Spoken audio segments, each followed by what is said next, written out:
छत्रपती शिवरायांनी 1664 मध्ये सिंधू सागरामध्ये एक जलदुर्ग बांधण्याचा विचार केला आणि नुसता विचार नाही तर तो बांधायला देखील सुरुवात केली। मालवणच्या किनाऱ्याजवळ असलेले कुर्टे बेट ते महाराजांनी हेरलं आणि तिथे सिंधुदुर्ग किल्ला बांधायला सुरुवात केली। आता ज्या वेळेला या सिंधुदुर्ग किल्ल्याच्या बांधकामाला सुरुवात झाली तर त्याच्या तटबंदीचं बांधकाम करत असताना ती तटबंदी महाराजांनी इतकी पक्क्या पद्धतीने बांधून घेतली।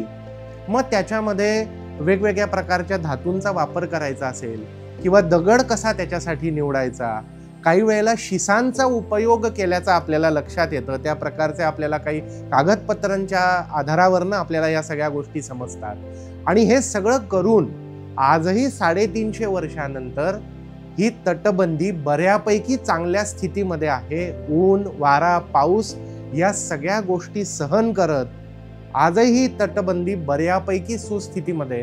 तर हे कसं घडलं आणि ज्या वेळेला मी म्हणतो की ही सुस्थितीत आहे तर त्याच्यामधनं आपल्याला काय समजतं तर ते म्हणजे सस्टेनेबिलिटी। आज ज्याला SDG सस्टेनेबल डेव्हलपमेंट गोल्स याला जितकं महत्त्व आहे तितकं तुम्ही इंडस्ट्री 4.0 असेल किंवा त्याच्या पुढे आता इंडस्ट्री 5.0 आहे तर याच्यामध्ये तुमचं प्रत्येक काम शाश्वत कसं होईल आणि सस्टेनेबिलिटी मॅनेजमेंट हा देखील आज खूप महत्त्वाचा विषय आहे। तर शिवाजी महाराजांच्या किल्ल्यांमधनं आपल्याला सस्टेनेबिलिटी असेल, काम करण्याची पद्धत असेल, त्याच्या मागे थॉट प्रोसेस काय होती, मटेरियल सिलेक्शन कसं होतं, त्याच्या SOPs कशा होत्या, क्वालिटी कशी बघितली जायची, ती चेक कशी केली जायची, ती मेंटेन कशी केली जायची, अशा अनेक गोष्टी आपल्याला या किल्ल्यांच्या बांधकामामधनं कळतात। तर त्याच्यामुळे स्वराज्यातले जे महत्त्वाचे किल्ले आहेत, एक साधारण 16-17 किल्ल्यांचा आम्ही अभ्यास केलाय आणि मग या किल्ल्यांच्या माध्यमातनं जे आपल्या कार्यसंस्कृतीमधले वेगवेगळे पैलू आहेत ते उलगडण्याचा प्रयत्न दुर्ग संस्कृतीतून कार्यसंस्कृती या ट्रेनिंगमध्ये आम्ही करत असतो। आपल्याला निश्चितपणे हे ट्रेनिंग मॉड्यूल आवडेल।